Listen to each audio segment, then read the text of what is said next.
حاضرین محترم، ایک اور بڑا ہی مشہور و معروف واقعہ جس کے اندر آپ نے 17 اونٹ تقسیم فرمائے۔ کتنے اونٹ؟ 17 اونٹ تقسیم فرمائے۔ لکھتے ہیں کہ علی رضی اللہ عنہ کی خدمت میں 3 شخص آئے، ان کے پاس 17 اونٹ تھے۔ 3 شخص آئے اور ان کے پاس 17 اونٹ تھے۔ ان لوگوں نے آپ سے عرض کیا کہ ان اونٹوں کو آپ ہمارے درمیان تقسیم فرما دیں۔ اے شیر خدا، یہ 17 اونٹ ہیں، ان کو آپ ہمارے درمیان تقسیم فرما دیں۔ تاکہ اس کی بہت سی وجوہات ہو سکتی ہیں۔ ایک وجہ یہ ہے کہ وہ آگے بزنس اکٹھا نہیں کرنا چاہتے، وہ چاہتے ہیں کہ ہم اپنا حصہ لے لیں اور اپنے اپنے حصے لے کر ہم علیحدہ ہو جائیں۔ تو فرمایا کہ ہمارے یہ 17 اونٹ ہیں، ان کو 3 میں آپ تقسیم فرما دیں۔ ہم میں سے اب حصے سن لیں۔ ہم میں سے ایک شخص آدھے کا حصے دار ہے، یعنی ایک کا حصہ آدھا ہے۔ 17 کا آدھا 8 دونے 16، تو یہ تقریباً 8.5 اونٹ بنتے ہیں۔ دوسرے کا حصہ 1/3 ہے۔ اب 17 کی تہائی اگر لی جائے، 1/3 اس کی، یہ تقریباً آپ کہہ لیں کہ 6 ضرب 3 اگر 18، 5 ضرب 3 15، تو یہ 5 کچھ یہ بھی بن جائے گا۔ اب آپ دیکھ سکتے ہیں کہ اونٹ یا تو 5 ہوں گے یا 6 ہوں گے، آدھا تو تقسیم نہیں کیا جا سکتا۔ اور تیسرا جو شخص تھا اس کا حصہ 9واں حصہ تھا۔ تیسرے کا حصہ 9واں حصہ۔ لیکن کہا شرط یہ ہے کہ پورے کے پورے اونٹ ہر شخص کو ملے، نہ ہی کاٹ کر تقسیم کریں اور نہ ہی اس میں سے کچھ پیسے دلائیں۔ معنی یہ ہوا کہ پورا اونٹ تقسیم کیا جائے، یعنی اگر 5 اونٹ ہیں تو 5 دیے جائیں، 6 بنتے ہیں تو 6 دیے جائیں، اگر 2 بنتے ہیں تو 2 دیے جائیں، 1 بنتا ہے تو 1 دیا جائے، اگر آدھا بنتا ہے تو آدھا 8 دیے جائیں یا 9 دیے جائیں یا 7 دیے جائیں، یعنی اونٹوں کو ذبح نہ کیا جائے، اس طرح تقسیم نہ کی جائے۔ پہلی شرط یہ تھی ان تینوں کی۔ دوسری یہ تھی کہ کسی کو کچھ پیسے نہ دلائے جائیں۔ معنی کہ اگر ایک کا حصہ تھوڑا کم پڑ رہا ہے تو اس کو اونٹ دے کر ساتھ کچھ پیسے بھی دے دیے، اتنے درہم و دینار دے دیے۔ کہا نہیں، ہمیں نہ ہی پیسے چاہیے، نہ ہی ہمیں اونٹوں کا ذبح ہونا منظور ہے، کیونکہ اس وقت ہم سوچ سکتے ہیں کہ عرب کے اندر تجارت کے لیے، سفر کے لیے، دور و دراز جانے کے لیے اونٹوں کا استعمال تھا۔ تو کہا کہ ہمیں باقاعدہ اونٹ ہی چاہیے، ہمیں اونٹ ہی چاہیے، ہمیں آدھا اونٹ کا حصہ نہیں، یعنی اس کا ذبح ہونا نہیں، بلکہ ہمیں پورا اونٹ چاہیے۔ اللہ اکبر۔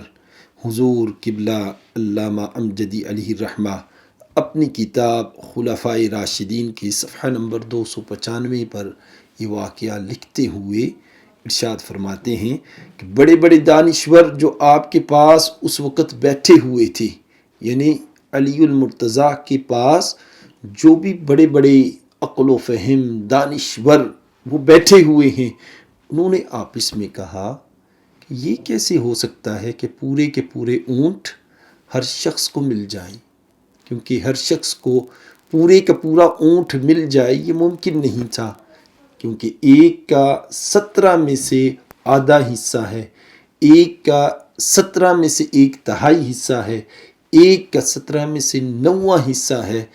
اب 17 کیونکہ خود طاق کا عدد ہے، اس لیے ہر ایک کو اس کا حصہ اس طرح مل جائے کہ اونٹ ذبح بھی نہ ہوں، اور اگر ذبح کیے جائیں یا ذبح نہ کیے جائیں اور کسی کو مکمل اونٹ دیا اور کچھ ساتھ پیسے دے دیے، یہ بھی جیسے میں نے عرض کیا ان کی شرط تھی کہ ہمیں یہ قبول نہیں.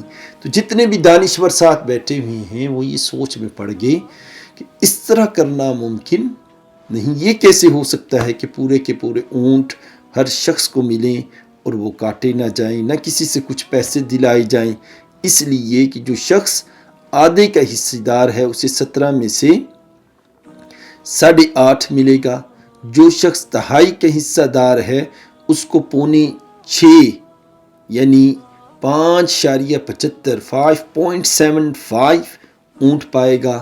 17 میں سے پورا 6 اسے بھی نہ ملے گا. اور جس شخص کا حصہ 9 ہے 17 میں سے وہ بھی 2 سے کم ہی پائے گا.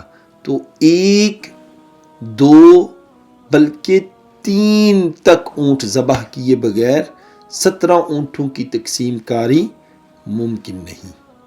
اللہ اکبر. کیونکہ اگر اس کا آدھا حصہ ہے تو وہ 8.5 اونٹ. پتہ چلا کہ 8.5 اب 8.5 اونٹ تو ہوتے نہیں، اس کے لیے تقسیم کے لیے ضروری ہے کہ ذبح کیا جائے. دوسرے کا جو ہے وہ 1/3 حصہ ہے.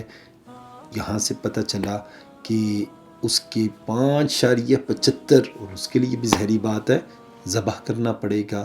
اور تیسرے کے لیے 9واں حصہ اور 17 کا 9واں حصہ دیکھا جائے تو اس کے لیے بھی تقسیم کرنا ضروری یعنی ذبح کرنا ضروری ہو جائے گا. اللہ اکبر. اب ذہن میں آتا ہے کہ کس طرح یہ ممکن تھا، کس طرح حضور شیر خدا رضی اللہ تعالی عنہ نے وہ تقسیم کاری فرمائی ہوگی. قربان جائیے علی المرتضیٰ رضی اللہ تعالی عنہ کی عقل و دانائی اور ان کی قوت فیصلہ پر کہ آپ نے بلا تأمل فوراً ان اونٹوں کو ایک لائن میں کھڑا کروا دیا.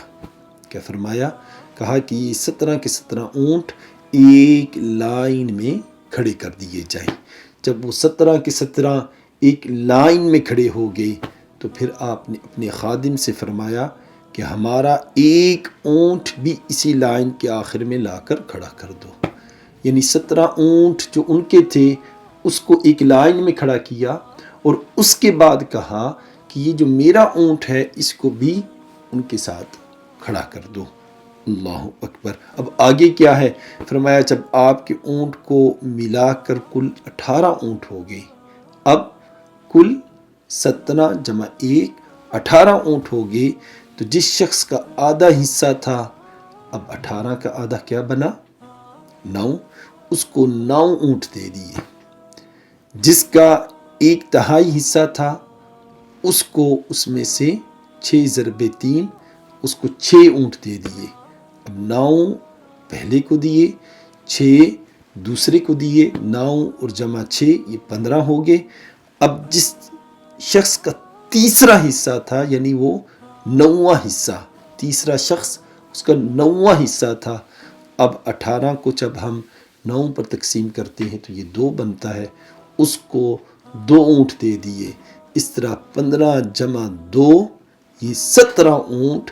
انہی کے اونٹ انہی میں تقسیم فرما کر آپ نے اپنا اونٹ لیا اور چل دیے. سبحان اللہ. یہ تھے علی المرتضیٰ کہ آپ نے انہی کے اونٹ انہی میں تقسیم فرما کر اب آگے چل دیے.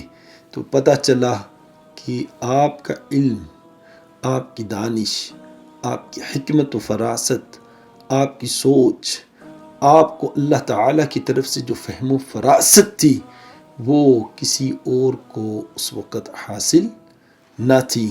لکھتے ہیں کہ اس طرح آپ نے نہ تو کوئی اونٹ کاٹا نہ ہی کسی کو کچھ نقد پیسہ دلوایا، کیونکہ ان کی 2 ہی تو شرطیں تھیں کہ ہمیں نہ ہی ذبح میں یہ چاہیے نہ ہی ہمیں اس کے عوض کچھ پیسے چاہیے، بلکہ ہم چاہتے ہیں کہ پورے کے پورے اونٹ ملیں.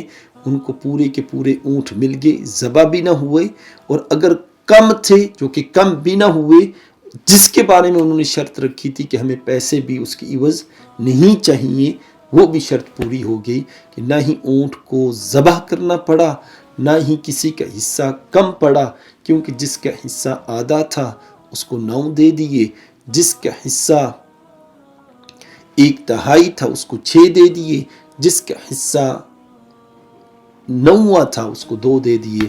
اس طرح آپ رضی اللہ تعالی عنہ نے وہی اونٹ انہی میں تقسیم فرما دیے. اللہ اکبر. آپ کے اس فیصلے کو دیکھ کر سارے حاضرین دنگ ہو گئے. سب بیک زباں پکار اٹھے کہ بے شک آپ کا سینہ فضل و کمال کا خزینہ، حکمت و عدالت کا سفینہ اور علم نبوت کا مدینہ ہے. کرم اللہ تعالی وجہہ الکریم. اللہ تعالی کہ ان پر مزید، اللہ تعالیٰ کی مزید ان پر رحمتیں برکتیں ہوں اور اس کے صدقے اللہ تعالیٰ ہماری مغفرت فرمائے. آمین بجاہ النبی الامین صلی اللہ علیہ وسلم.